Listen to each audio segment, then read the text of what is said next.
আসসালামু আলাইকুম। রংধনু এগ্রো নার্সারি অ্যান্ড শপের ইউটিউব চ্যানেলে আপনাদের সকলকে স্বাগত। ভিউয়ার্স, আজকে আপনাদেরকে দেখাবো কীভাবে লেবু গাছের গুটি কলম কেটে ফেলবেন, দেখতে পাচ্ছেন, এবং কীভাবে প্যাকিং করবেন সেই বিষয়টা দেখাবো। চলুন ভিডিওটা মনোযোগ সহকারে দেখবেন, এবং যারা আমাদের চ্যানেলে নতুন তারা অবশ্যই আমাদের চ্যানেলটি সাবস্ক্রাইব করবেন। ভিডিওটা পরে দেখবেন, তাহলে মনোযোগ সহকারে বুঝতে পারবেন।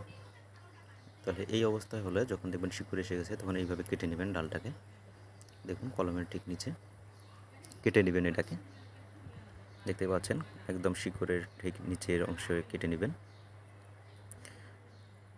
আর অবশ্যই মনে রাখবেন যে খুব সুন্দর যখন শিকড় আসবে, যে দেখতেই পাচ্ছেন যেমন সাদা অংশগুলো যে শিকড় দেখা যাচ্ছে, তো এইরকম একটা অবস্থা যখন আসবে তখনই আপনারা এটাকে কেটে নেবেন। নেওয়ার পরে আপনারা এটাকে প্যাকিং করবেন। তার আগে বলে নিই কীভাবে গুটি কলম আপনারা করবেন লেবু গাছের, সেই সম্পর্কিত ভিডিও আমাদের এই ভিডিওর শেষে ডেসক্রিপশন বক্সে দেওয়া আছে, এবং ভিডিওর শেষে লিঙ্ক দেওয়া আছে। আপনারা ভিডিওটা মনোযোগ সহকারে দেখবেন এবং সেই ভিডিওটা কলম কীভাবে করতে হয় সেটাও দেখবেন। তো দেখতে পাচ্ছেন যে এটা হচ্ছে চায়না 3 সিডলেস লেবু। দেখুন খুব সুন্দর শিকড় চলে এসেছে। প্রতিটি যখন দেখবেন যে যেটা গাছেই এরকম কলমে শিকড় চলে আসবে, সেটাকে আপনারা কেটে ফেলবেন। দেখতে পাচ্ছেন এই যে হলুদ অংশগুলো দেখা যাচ্ছে, এটাই কিন্তু মূলত শিকড়।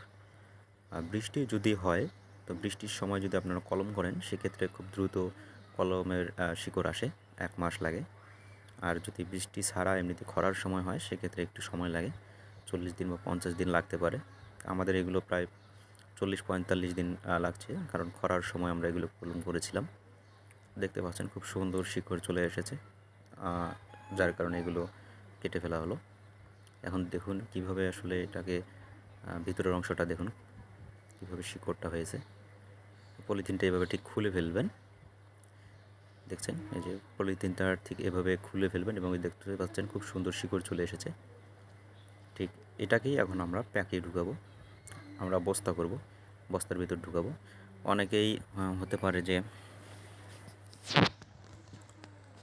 অনেকেই এটাকে ছোট বালতিতে ভরাতে পারেন, কিংবা জিও ব্যাগে, ছোটো জিও ব্যাগগুলোতে লাগাতে পারেন। এটা যার যেটা ইচ্ছা। আমরা যেহেতু এটাকে চারা গাছ করব, সুতরাং এটাকে ছোটো সাইজের বস্তাগুলোতে ভরাচ্ছি। এটাকে আবার সেল করা হবে। মূলত আপনাদের সকলকে দেখানোর জন্য এই ভিডিওটা পুরোপুরি করা। এখন আপনারা খুব মনোযোগ সহকারে দেখুন যে কীভাবে এই কলমগুলো আসলে বস্তায় প্যাকিং করা হয়। অবশ্যই ভিডিওটা যদি আপনাদের জন্য একটু ভালো লাগে, তাহলে অবশ্যই লাইক করবেন, এবং কেমন হয়েছে অবশ্যই আমাদের কমেন্ট করে জানাবেন। আপনাদের জন্যই মূলত এই এতটুকু চেষ্টা আমাদের। লাইক কমেন্ট করবেন। দেখতে পাচ্ছেন লেবু কিন্তু প্রতিটি মানুষের প্রয়োজন। লেবুতে প্রচুর পরিমাণে ভিটামিন সি থাকে, এবং প্রতিটা বাড়িতেই লেবুর গাছ থাকা প্রয়োজন। যাদের ছাদ বাগান আছে তারা চাইলে এরকম গুটি কলম করে গাছের সংখ্যা বাড়াতে পারেন। দেখতে পাচ্ছেন যে এটাকে ঠিক পলিথিনটা খোলার পর এইভাবে প্যাকিংয়ে করবেন, মাটি দিয়ে ভরাবেন। মাটিতে চাইলে হালকা জৈব সার দিতে পারেন, অথবা না দিলেও সমস্যা নাই, নর্মালি এভাবে লাগাতে পারবেন।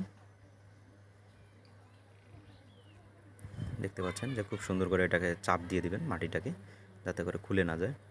দেওয়ার পরে অবশ্যই কিন্তু গাছের গোড়ায় যদি খরা হয় পানি দিবেন অবশ্যই। আমাদের এদিকে বৃষ্টি হচ্ছে, যার কারণে আমরা পানি দিলাম না। দেখতে পাচ্ছেন যে এগুলো সবগুলো করা হয়ে গেছে খুব সুন্দরভাবে। কিন্তু কীভাবে গুটি কলম আপনার বস্তায় দেওয়া হয় সেটাই আসলে দেখা হচ্ছে। তো ঠিক এভাবে আপনারা চাইলে আপনাদের লেবু গাছের গুটি কলম করতে পারেন।